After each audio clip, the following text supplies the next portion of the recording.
The nice thing about working in theater is it is all for the audience. You can't get away from them. You can't escape them. You are so aware if they're shifting in their chair. I'm not an actor, so I'm not on stage. I don't even get to hide in the character. I hide in the audience, and I cringe if it's not working. There's a collaboration between the audience and the play that happens in a way that doesn't happen in movies. Movies are literally there. If there's Godzilla in a movie, Godzilla is literal. If Godzilla is on stage, Godzilla is figurative. It's a metaphor, or it's an image that has been created where you can see the wires and the paper mache, and that is part of the work of it.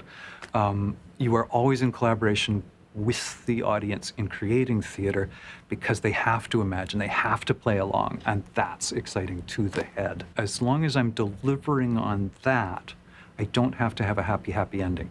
But I do feel constrained to tell a story that has some layer of hope. And actually, I've been thinking about that a fair bit lately as I'm working on a musical where it does have a tragic ending. And yet, I'm looking at other musicals like West Side Story and Les Mis that have tragic endings. And yet, in Les Mis, the theme of hope is enormous as they sing their triumphant songs at the end in the face of all being wiped out. In West Side Story, the layer of hope is so thin, but it's the song Somewhere, Somehow, Someday is still sung, even though there's been a Romeo and Juliet wiping out of the character in a horrible, violent, macho clash. It seems violence will always win the day, except for that little thin layer of hope.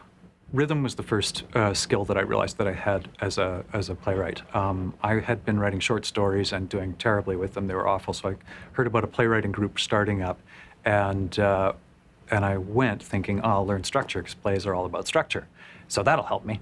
Well, it turned out that I was really good at the sound of dialogue. Good dialogue is ironic. It's always got something else going on, whether it's an awareness in the audience, me, the eavesdropper, that these guys are lying.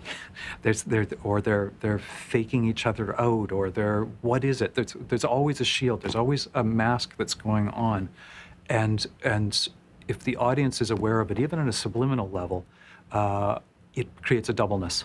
And to me, my primary aesthetic in theater is doubleness. There's two things always going on in the theater. In the most basic way, here is an actor standing in front of us telling us they are somebody else and pretending. They may pretend to sit in a chair. They don't sit in a chair. They pretend to sit in a chair like a character. They may not even have a chair. They might pretend to move the chair. They are always asking us to believe two things at the same time. And that, like I said before, just ignites the imagination.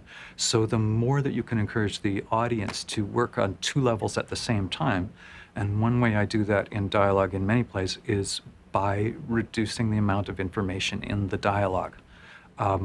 I wrote a play about my father's aphasia. He had a stroke. He lost half of his language. And so the audience had to actually guess at the words he was saying. What does he actually mean? And the delight in that discovery of figuring it out is an amazing participation that happens again with the audience and the play itself. My first teacher in that first playwriting group, Alan Williams, he said, in the theater, the characters are always lying. And I just puzzled with that. What the heck do you mean by that? Obviously, people tell the truth sometimes. Not in the theater, they don't, and not in real life either. Either because we're deliberately dishonest or because we're unaware of how we're fooling ourselves. Like, who really knows themselves well enough to know what we're projecting, what we really want versus what we're saying? We're always playing the game and playing the mask. So even the most honest character is going to be playing a mask in the theater and therefore lying. The playwright does not trust the words.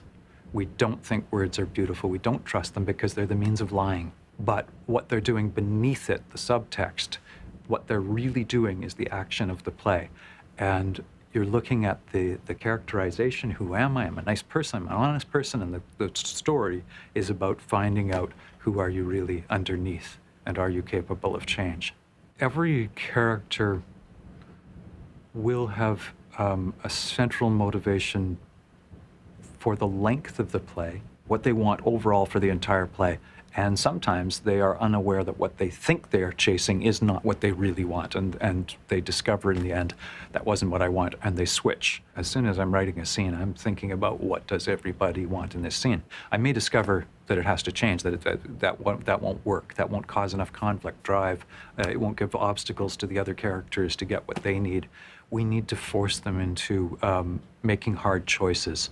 So we're setting up objectives that will conflict with each other, so there will have to be some amount of battle. Even if it's absolutely nice and just a matter of passing the toast, there may be a battle going on underneath it that the audience is aware of, even if they're hardly paying attention. They just know something's going on, and they're watching riveted, but they're not thinking, oh, what he really wants is to tell his mother that she can go to hell, but he can't say that. We're not normally analyzing it at the time, but we're aware that this is what's going on.